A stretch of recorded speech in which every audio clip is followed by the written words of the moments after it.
Welcome back to today's presentation, Motivational Interviewing, Am I Doing It Right or Not? I'm your host, Dean Hale with the OASAS Learning and Development Unit, and my guests today are Brian Farr, Training Specialist 2 for Addictions at New York State OASAS Office of Addiction Services and Supports. Brian is also a member of MINT, the Motivational Interviewing Network of Trainers. My other guest today is Paul Warren, Research Project Director, Division of Substance Use Disorders, New York State Psychiatric Institute, Development of Psychiatry at Columbia University. Paul is also a member of MINT, the Motivational Interviewing Network of Trainers. They'll be joining me in just a moment. First, a word about today's training. Being offered to behavioral health professionals, this is a free learning opportunity with the goal of improving the knowledge and skills of the New York State substance use disorder workforce as we strive to improve the lives of individuals needing prevention, treatment, harm reduction, and recovery services. Our goal is to support the professional development of the treatment professionals of harm reduction and recovery workforce.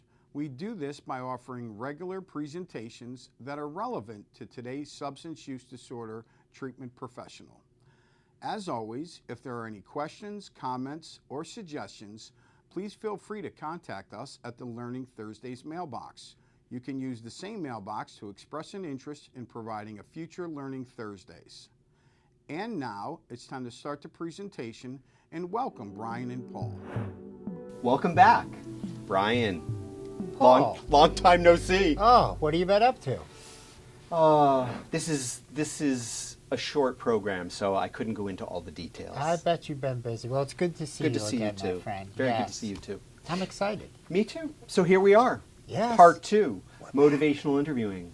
Am I doing it or not? Part 2. Am I or not? You love that joke, don't I you? do. I love it. It never gets old.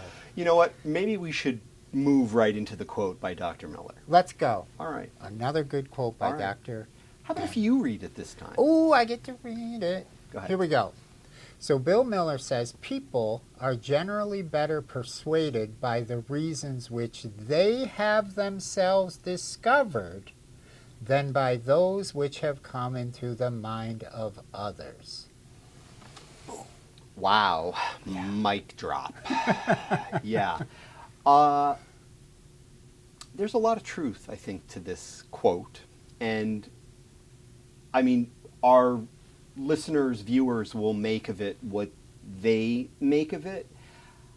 I particularly appreciate this quote because I'm mindful of what we talked about in part 1. Yes. About the collaborative partnership. This is suggesting that I may, as the worker, come up with a great idea. It's wonderful. Fantastic. It's right. It may have no resonance. It may not move you at all. But what you've thought about, your motivations, are going to more strongly impact what you think and ultimately what you do.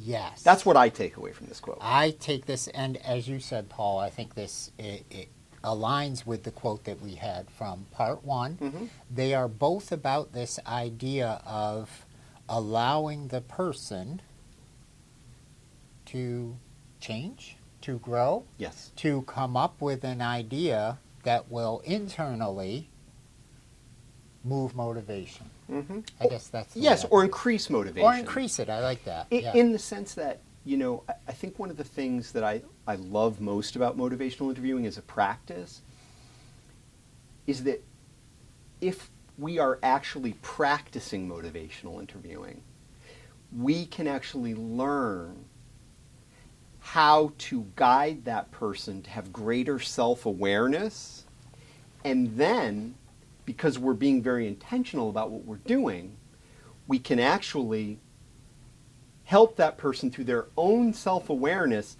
tap into, I like to think of it as a source of energy that will motivate their particular change goal. I think that's great. And we're going to talk a lot about motivation and how do we kind of bring our energy to their energy in a way that moves people toward growth, maybe thinking about change. I don't want to drop too many of our MI words yet, but we certainly today will start to break down some differences. And I think that's coming up in our objectives on the next slide. It is. And why don't we go ahead and go to that slide? And as that slide is kind of there and percolating for you, keep in mind, folks, this is part 2 of a 2-part conversation. In that first part of the conversation, we intentionally distinguished between an MI-consistent, MI-spirited approach and the practice of motivational interviewing. We spent a lot of time in the first part 1. We did. Really laying out what an MI-consistent, MI-spirited approach is, and we invited you to consider the idea that it's a way of being, a mindset, a heart set, an approach that you can bring to just about any or every conversation. Today, we are going to go a little bit further and really break down the practice of motivational interviewing. And this is a little bit of a spoiler, but, you know, okay. Scream if I've said the wrong thing. Coming. What we're going to really hopefully be the takeaway point for you this time in part 2, the practice of motivational interviewing is not for every conversation. I knew you would have that reaction. But many people do. Yes. And it's a normal reaction, but I will repeat it. You will, because it's really important to remember, too. There are times when the practice of MI is appropriate and effective. If those are not the times, you need to recognize this is not the time that I should be practicing, or let's go back to part 1 a little bit, or think I was practicing, or say I was practicing when in fact I was not. And I just want to highlight a word you said a couple times, Paul. Mm-hmm. It's on our objectives as well. Mm-hmm. Intentional use is important, right? It doesn't just happen unintentionally. It's not magic. Right. The intentional use of these approaches. And to me, that means I need to stay mindful of when to use the approaches and also when not to use the approaches. Yes. Yeah. Because your point's really well taken. And it's funny, I'm thinking of a person that I had in one of my learning communities once who said, you want the right tool for the right job. Mm-hmm. Think like a plumber. And that really stuck with me because as a plumber, as a person working in human services, I can use an MI-consistent, MI-spirited approach for any and every conversation. It's the way I can approach, interact with people, engage people, as a preview of maybe what we're going to talk about down the road. There it is. And I can learn to be clear about when I can intentionally engage the practice of motivational interviewing, which is relational, as we talked about last time, in addition to being technical. And it's the fusion of those two things. Yes. And we are going to ask you near the end of the presentation today to make a commitment. And again, it is your choice to using an MI-spirited or consistent approach intentionally and consistently. So just to add on to what Paul was saying, you know, when you are in conversations after these 2 trainings, that you will commit to using an MI-spirited, MI-consistent approach intentionally and consistently. So we're going to circle back to that. It's funny because I thought the commitment we were going to ask them to make was to deposit directly to our savings accounts. But perhaps I was mistaken. That number's coming up. I'm kidding. I'm totally kidding. I love to work that in, though.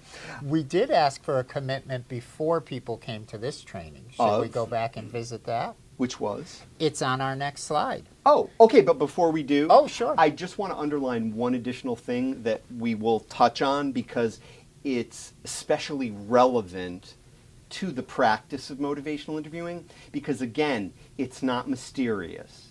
It's intentional, it can be straightforward, and it can be very easy to understand. Yes. And it requires practice to be able to do it effectively. And that is being clear about what the 4 tasks in the process of practicing motivational interviewing actually are. And we're going to spend a little bit of time specifically underlining those 4 tasks. I'm so glad you added that. And you remind me, I think of everything requires practice, doing things habitually. If you don't use it, you lose it. That's an old saying. Skill drift. How do you get to Carnegie Hall, Paul? Practice. Practice. Should we move on? I think we should. Okay, here we go. So we're going to go to the next slide, which is reminding you about the scenario conversation we had. Now, if you haven't yet listened to part 1, or if you don't want to listen to part 1, but you have an option. We want you to exercise your autonomy. You want to have deeper insight into the scenario, you can stop here and you'll notice there will be an address, a web address that you can go to where you can actually have access to the scenario and you can study it at your leisure and then come back to this conversation. We're going to spend a very brief amount of time touching on just a couple of points about the scenario, and we're going to, this is the big reveal, we're going to make a clear statement about does she or doesn't she in terms of is this actually in the scenario the practice of motivational interviewing, or is it an am I consistent approach, or is something else going on? Yes. So we will be very frank and candid with you about our take on that, which you may or may not agree with. That's acceptable. But being very clear, folks, that the goal is for you to be able to recognize and employ an am I consistent, am I spirited approach, and the practice of motivational interviewing when it is the time for you to do that. When it's appropriate and Absolutely. when it will be effective. Yes. And so you will see on that slide, we even have highlighted stop here because we would like to say a few things next about that conversation. We had asked in part 1 for you folks to go through and highlight, write down when you were seeing an am I consistent approach, the am I spirit, and those times when you were not. And then the last part of that assignment was, is this the am I consistent approach? Is it am I spirit? Is it the practice of am I? Is it all of the above? Or is it none of the above? Yes. So I have the script pulled up here. Excellent. As Paul said, we're just going to highlight some things that we would like to reflect on for you to look at. And I'm curious, Paul, you were the counselor here. Yes. And you have a few more years in this. Not that you're older than me, but you have a few more years doing this. Your thoughts about those questions. Am I consistent approach? Am I spirit? Am I practice? Well, and again, I'm simply offering my take. And I'm going to start with just kind of a general overview of my take. And then, of course, Brian, please add yours because you've had a chance to study the scenario too. Sure. I would say overall, and this may or may not surprise anybody, I'm going to say overall, this is not an example of the practice of motivational interviewing.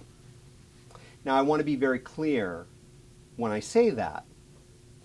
It is, in some instances, a good representation of the use of some of the tools. Sure. Open-ended questions, affirmations, reflections, or summaries. So this counselor is using some of those tools, ultimately, though, not practicing motivational interviewing.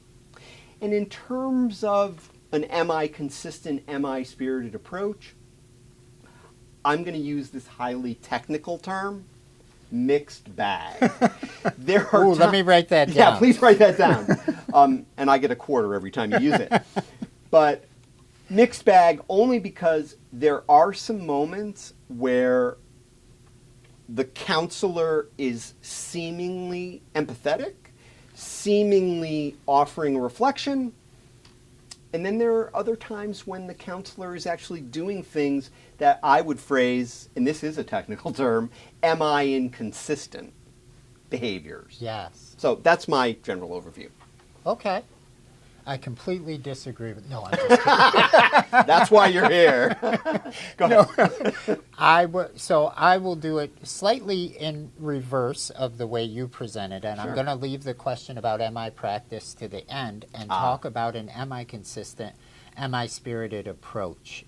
As I look through the conversation, I agree with you that there are times where I'm seeing some of those tools. And again, this is something we talked about in part one. I'm using the tools, I'm doing it, right? I do not think overall that there was a strong am I consistent, am I spirited approach here. I think there were some tools mixed in.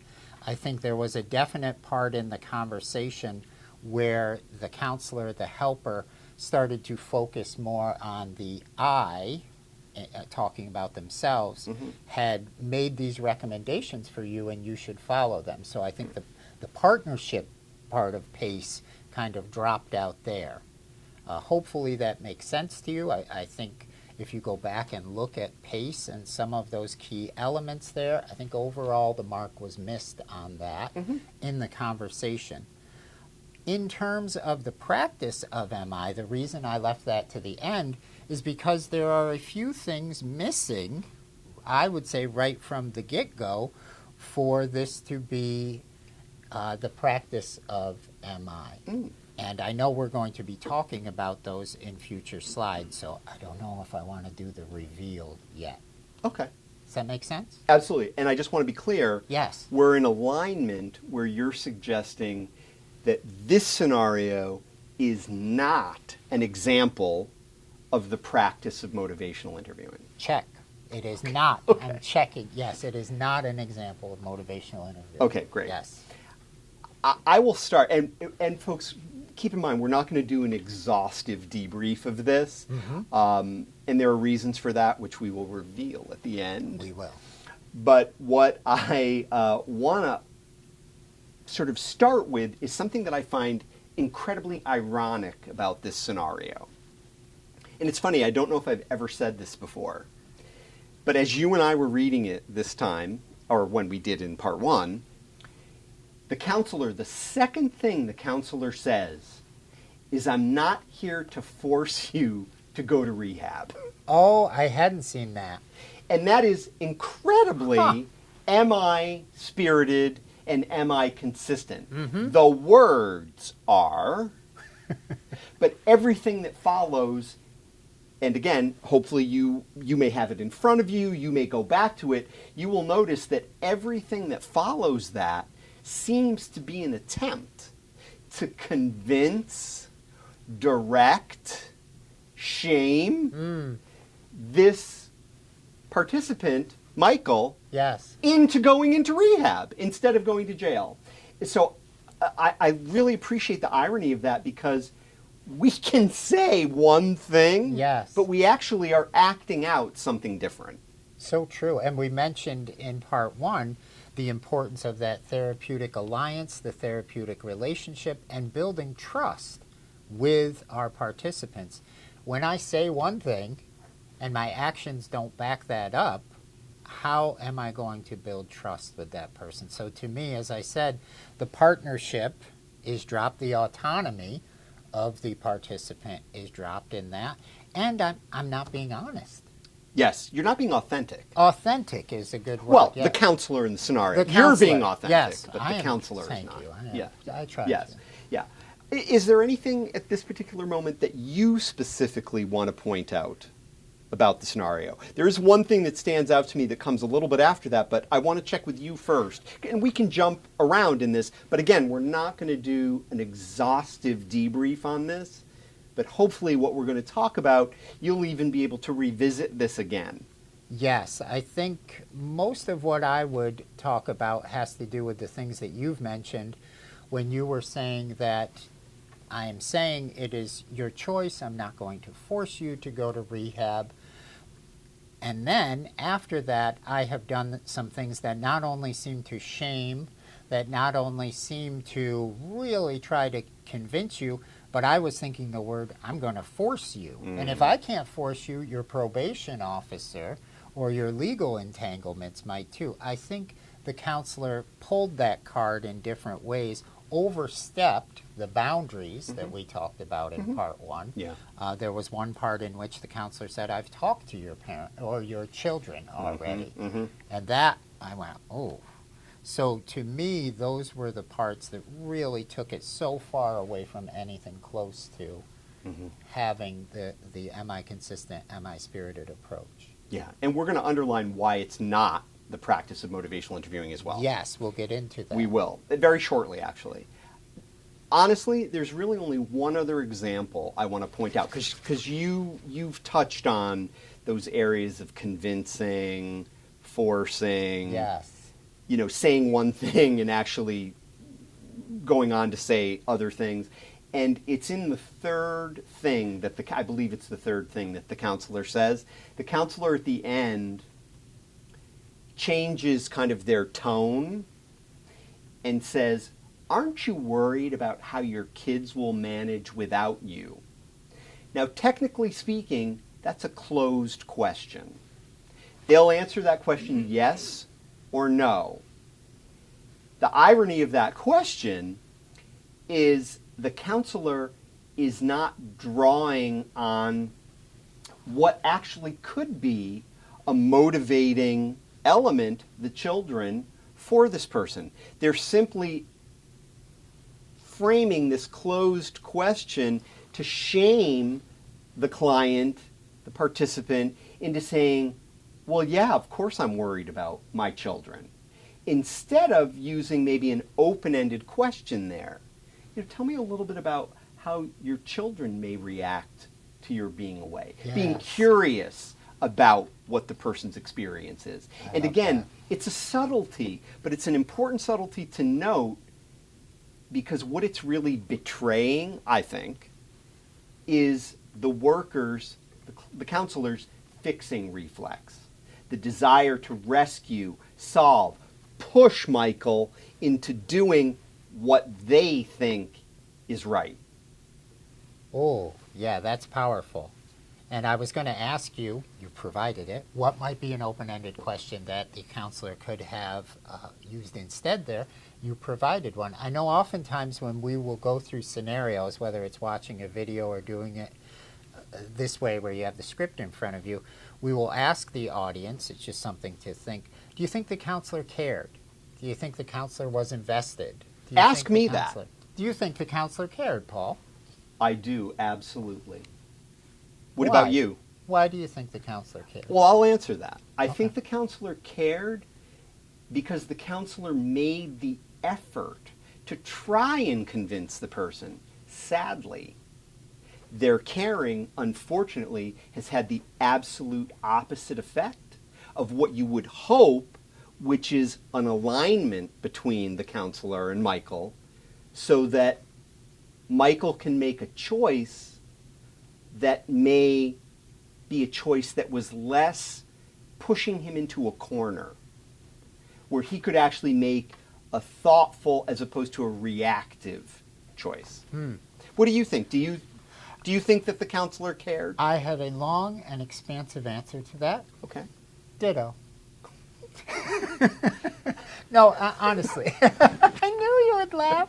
Honestly, I think for all of the reasons you said, the counselor cares. And when you look at, I hope folks after this will look at other videos. There's so many good MI videos out there and scenarios you can look at. Sometimes it is not a matter of the counselor didn't care. No. To me, if the counselor didn't care, they would not overstep, they would not get involved. It was a way of showing care that not only was ineffective, it was intrusive, and may have bordered on breaking some ethical and maybe even some clinical laws and guidelines that they should have gotten away from. So our care alone, folks, doesn't mean that we will always be practicing in a way that it's just key in my head, that is effective for the participant. Yeah, and be clear, we're not saying that this counselor was trying to do evil. No, not at all. In fact, quite the contrary. Yes. This counselor actually does care, and unfortunately, their choice, and it is our choice, it is. Their choice about how they were going to engage the person, how they were going to communicate, be in conversation with the person, actually had the opposite effect. It did. It did, and that shows, again, that would be my last reflection on this. By the end, you have actually created the words you talked about before, discord, resistance, and we have ended up with the opposite of what could have been an effective behavior change for the participant. Yeah, and I'll throw something out in regard to as we move into the next slide, but we're not going to show the next slide yet. But as we move into that slide, I will throw out this conception, which may be disappointing, and that is that this counselor could have been using, and we said wasn't necessarily, but could have been using an MI consistent approach, MI spirited approach, and Michael could have come to the same decision. And I think it's important to acknowledge that when we allow somebody to exercise their autonomy, we don't always like the choices that they make. And that's something that we can take to supervision, we can take to trusted colleagues, and that can be hard as a person who cares when somebody chooses something that we believe in our heart of hearts is not going to be in their best interest. Yes. No, I'm really glad you said that, because even as I reflect on what I was saying before we went into that, because Brian thinks this is effective for Michael, for the participant in here, we don't have the ending to that story. Perhaps that was an effective approach for Michael and his life. The point I know for sure is that the counselor did not use an MI consistent, MI spirited approach. At least not consistently. Correct. But there were pieces in there. Pieces. There were some ingredients. Why wasn't it the practice of MI? Should we move on to that? Yes, I think we should, and we can go ahead and go to the next slide, which is kind of what we hope will be a comprehensive overview before we get to a even more specific definition of being very clear about what the practice of MI actually is. I like it. And there's a lot here, Paul. Absolutely. There's a lot of things that the practice of MI is. Yes. And first and foremost, we know from part one, and reiterating it here in part two, that it is a way of communicating, a method of communication that is about behavior change and growth. And again, we're talking about the practice of motivational interviewing. Yes. It also is evidence-based. So why do we use this clinically?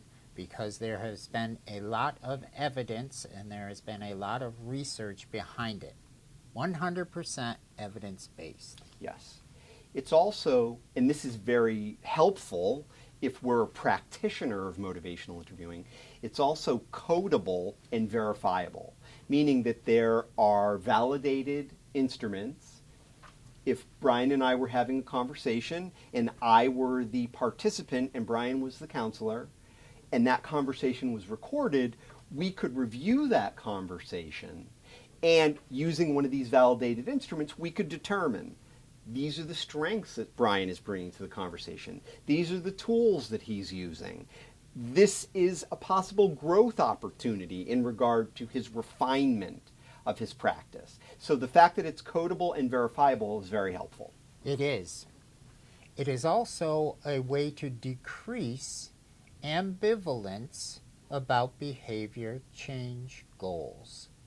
ambivalence. There's that word, which Yeah. I think many people have heard when we talk about MI, and we certainly are going to get more into that. But I think remembering that the practice of MI is a way to decrease ambivalence about a behavioral change goal is really, for me, one of the tipping points that brings us away from an MI consistent approach, MI spirit, and the practice. Mm-hmm. Yeah. Absolutely. And I will underline, in terms of what Brian is saying, when we are practicing motivational interviewing, we're also bringing that relational component of PACE to that practice. So we're still engaging them as a partner, we're still accepting, we're offering compassion, and we're still empowering. So to go back to your riddle from part one, Yes. This might be a good place to put it. Am I correct in saying I can be using an MI consistent approach, MI spirit, and not practicing MI, but I cannot be practicing MI without using an MI consistent, MI spirited approach? Correct. It's another riddle. Yeah, it's absolutely, that's absolutely correct. Okay.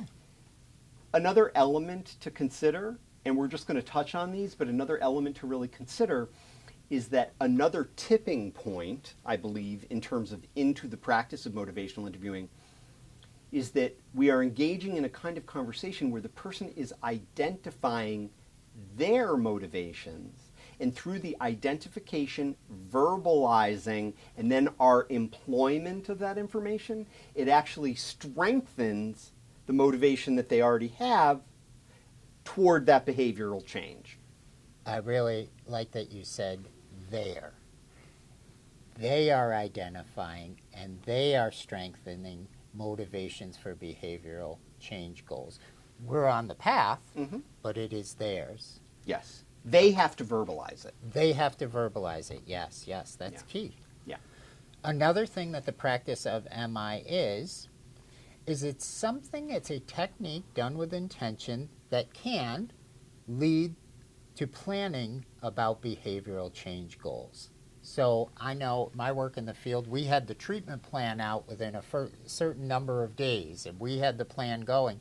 And sometimes the treatment plans were made primarily by the counselor, right? With motivational interviewing, we certainly want to work, when we're practicing MI, with working in a partnership collaboratively toward the behavioral change goal that they have identified. I feel like I'm adding on. It's like a game where we're adding things from before on as we move forward with it. We are, because it is, again, that fusion of the relational element, MI consistent, MI spirited approach, and then the technical practice of MI. Yes. And keeping in mind, folks, one of the errors that can be made, an error is a strong word, because the more we practice, the more we focus on our practice, the more proficient we can get at our practice. There can be a temptation to want to jump to planning. Oh, yes. And we want to try and avoid that because it is kind of cart before the horse. When we are practicing motivational interviewing, there are specific indicators that somebody is actually ready to plan and to possibly take steps, or they may have taken steps toward that behavioral change goal, which of course can result in behavior change. So MI can actually help people to change their behaviors. Yes, and I'll just point out the last bullet we have here. It says it can be practiced by anyone who is trained, reflects, and receives MI-informed feedback. I think a big thing for me in stepping back into MI is working with other professionals who are trained and can give me feedback. Paul mentioned this is a codable and verifiable evidence-based practice. Yes. And working with somebody else who has been trained and being open to that feedback is so important. We should be open to feedback in everything we do as helpers. You mentioned supervision last time, but I think particularly with this, if you are considering moving forward with that, The last bullet point is key, and I love the cans in front of all of those bullet points. I think can is an important word too. I agree. And, you know, I want to acknowledge something because you made the statement that we should be open to feedback. And I want to acknowledge that feedback is only effective if it's tailored. That is true. If it's specific to the person, and if it's offered in a respectful, growth-oriented way. Because unfortunately, people do get feedback that's harmful or that's general and doesn't actually help them to develop.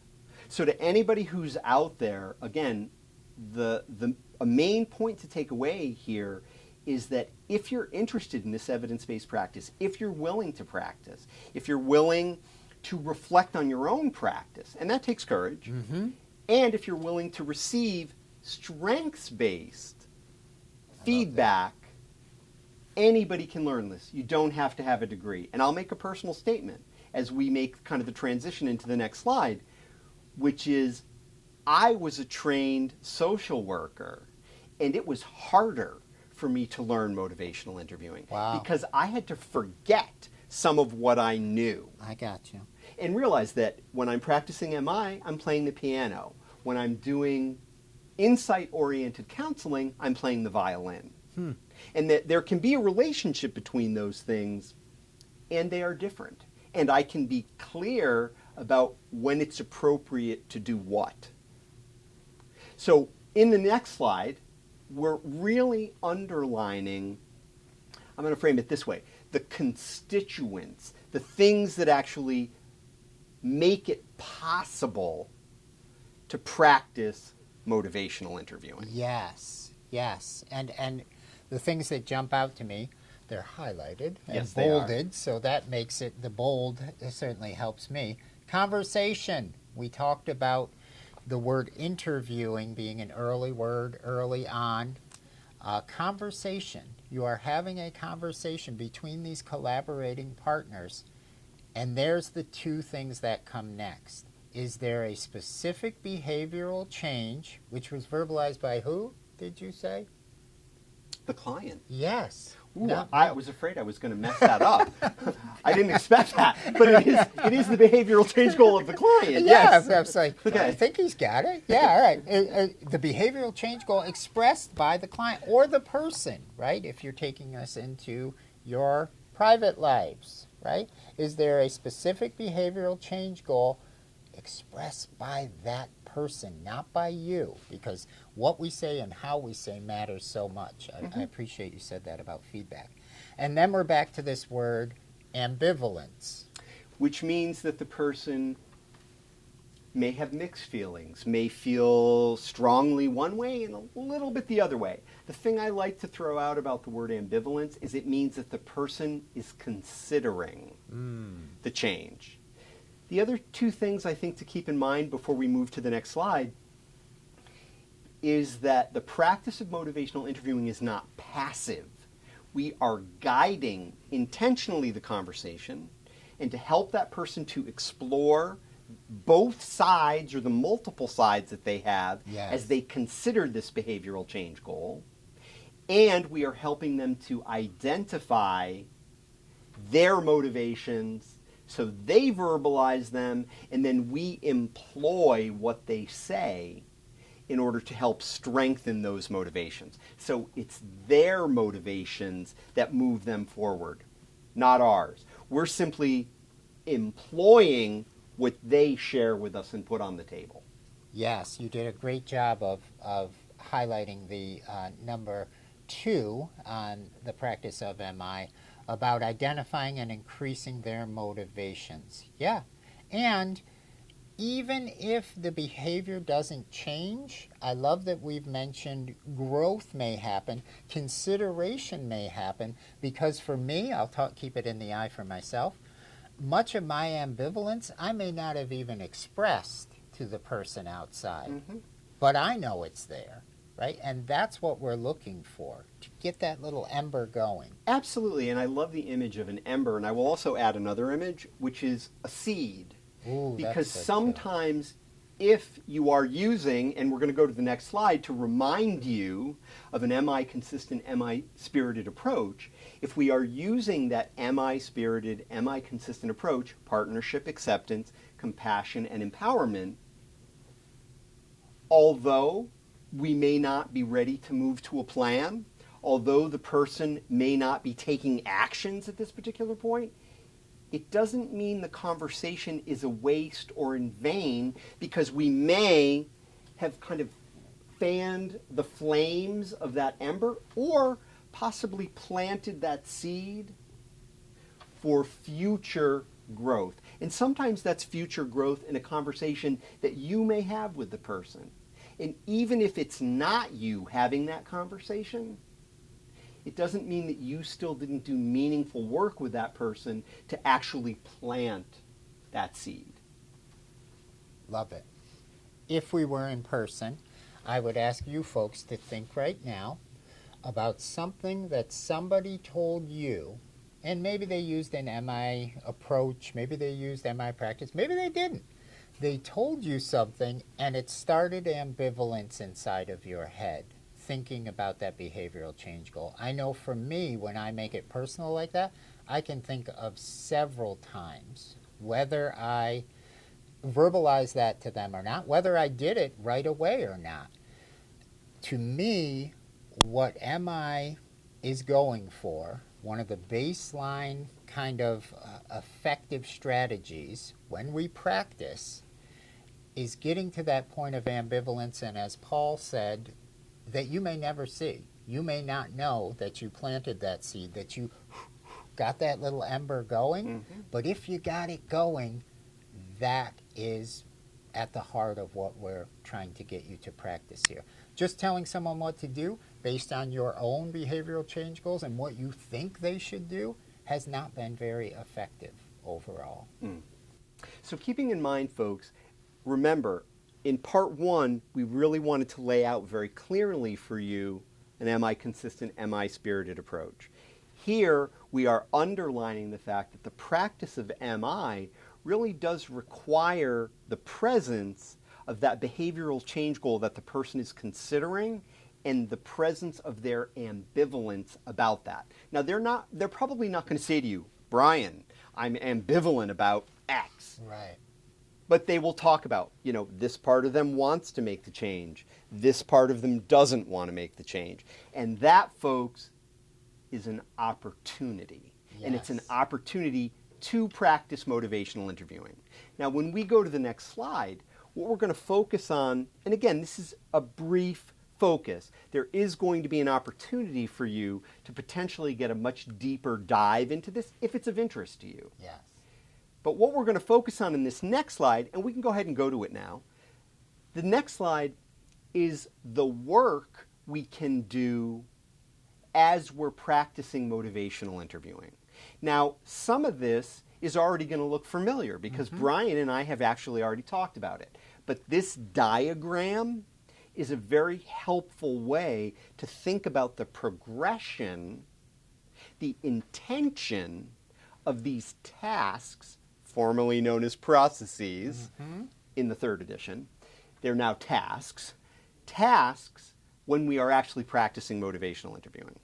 Yes. And one of the things I love about this particular slide, and I mentioned this with the fourth edition in general, is simplifying things. So I am a very visual type learner. This helps me to see where the participant or the person I'm talking to who has said, I have a behavior change goal, and either they have said or I have kind of sensed and seen there is some ambivalence about that, which is completely normal. We all have ambivalence. Where are they, and how can I best help them? In the beginning, yes, I'm going to engage. Everyone watching this video knows how to effectively engage people in a process, right? Do I need to focus them more on the goal, more on the benefits maybe of making a change, right, during that part? Do I need to evoke, and we mentioned this word in the first part as well, evoking can happen with some of those tools, which are very effective, of help me to understand, while I'm always blowing on the ember or planting the seed toward the behavioral change that they had verbalized. And once we get through those three things, as Paul said before, if somebody comes in and they have a behavioral change goal, but there is no ambivalence, well, we can start planning together. The planning, when it happens too quickly in this process, can not only be counterproductive, it can shut down that therapeutic work altogether, and or have the participant, have the person feel like, now I have failed at that too. Now you've given me something to do, and it wasn't really where I was at, and now I haven't done that either. So I emphasize that because for me, it's really important before I start getting to that planning stage to make sure that those three stages which have come before it are solid. What do you think about that? I think what you laid out is a very straightforward way of understanding this, and I appreciate that. I do want to acknowledge, though, Yes. that it's not always this linear. Oh, gosh, that's a great point. And again, in an ideal world, it would be, but it's not always this linear. Yes. And I'll add just a couple of other points. One is that during the engagement, if you really think about it, engagement is where the am I consistent, am I spirited approach, we hope, is manifest. Yes. During that conversation, when you're demonstrating that, a behavioral change goal may become present or it may not. If it does become present, then we know that that may be the focus of the conversation. Right. And our goal is to guide the conversation to evoke about that behavioral change goal. Yes.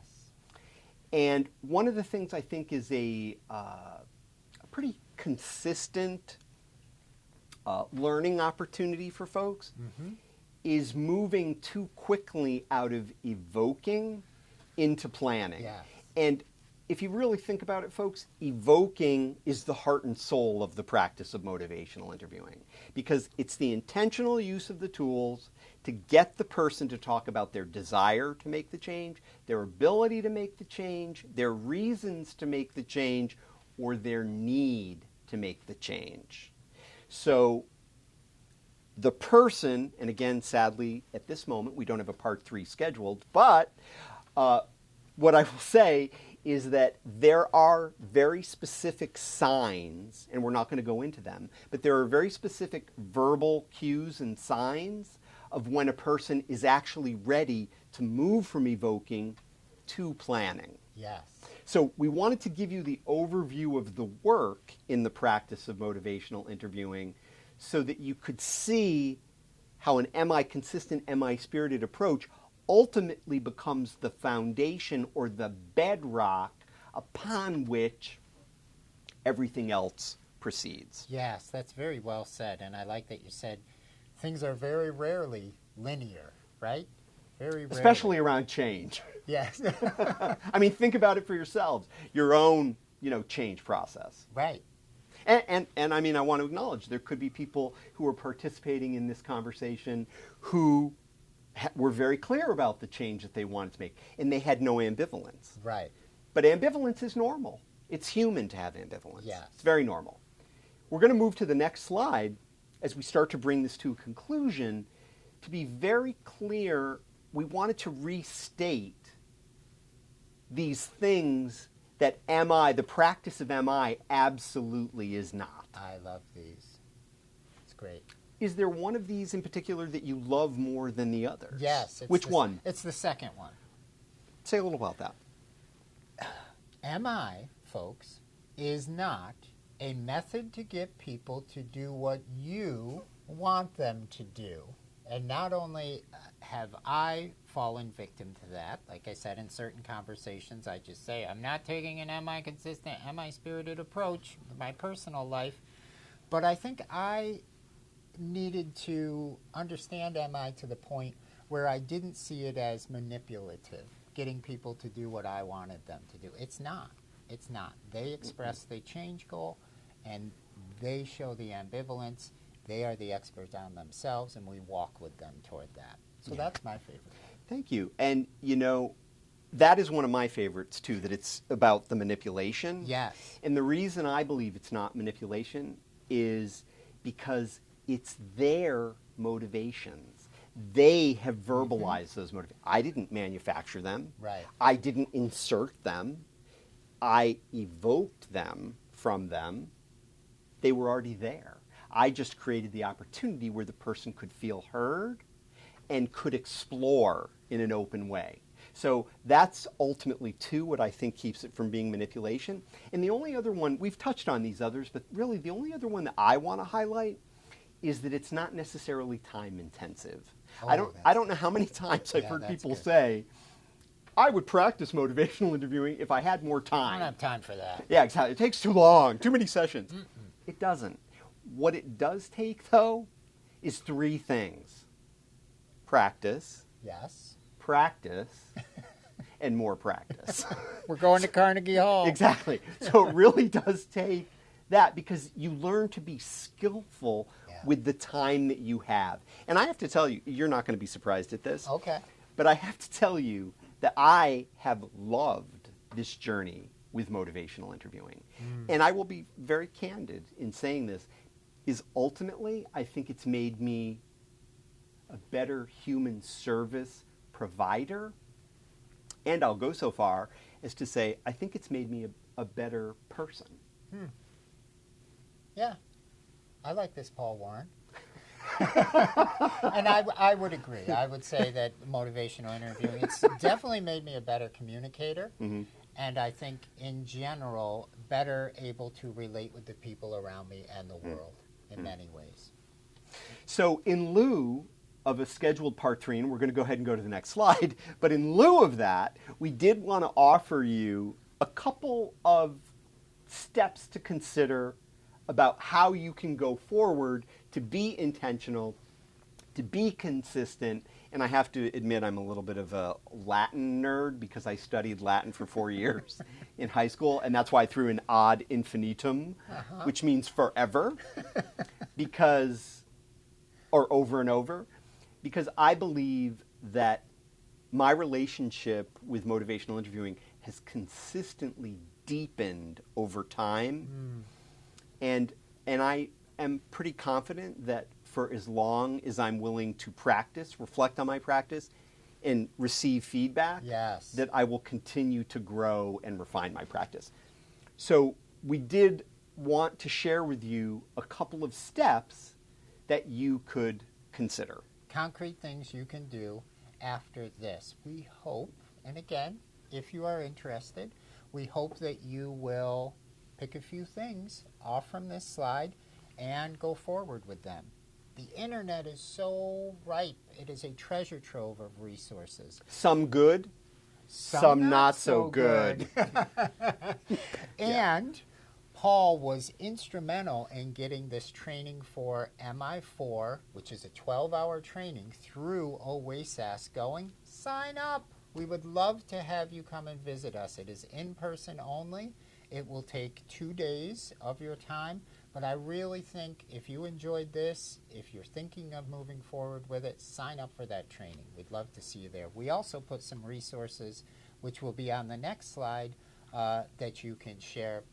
There are others out there, as Paul said, some good, some not so good. Exactly. So do you want to touch on we can go to the next slide, but would you like to touch on any of those resources? And again, first and foremost, we have motivational interviewing, helping people change and grow, 4th edition, Bill Miller, Stephen Rolnick, their book. Yes. Keep in mind, though, Bill Miller has said, and I did hear him say this. Okay. I love that he says this because I think it speaks to the nature of a practice.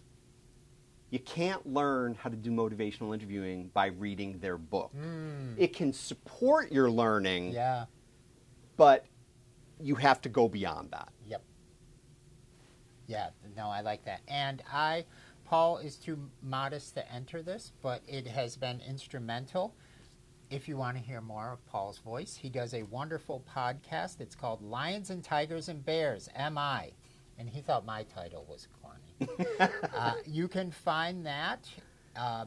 It guides listeners through motivational interviewing. There's how many? Do you know how many episodes? I do, because I've recorded every one of them Yes, with my colleague Amy Shanahan. Oh, she's wonderful. She's too. wonderful. Yeah. There are currently 36 episodes. Yeah, I've listened to them all. And Nice. I'm very happy to report we've been refunded to do another 6. Oh, good. So They're excellent, Yes. excellent podcasts to listen to. As I mentioned before, we have an MI training through OASAS. We have other trainings too.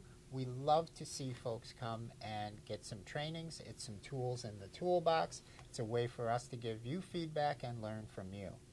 Those are the only things I would add. Okay. Well, Brian, I can't thank you enough for this opportunity.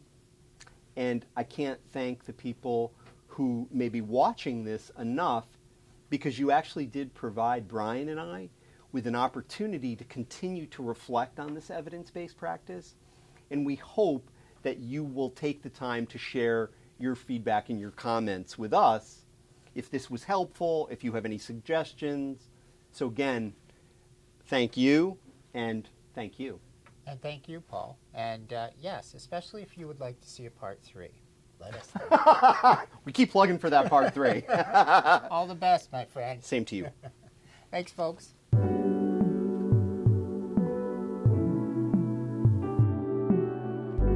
I want to thank Brian and Paul for today's program. I hope you will all find it useful while assisting clients in need of services.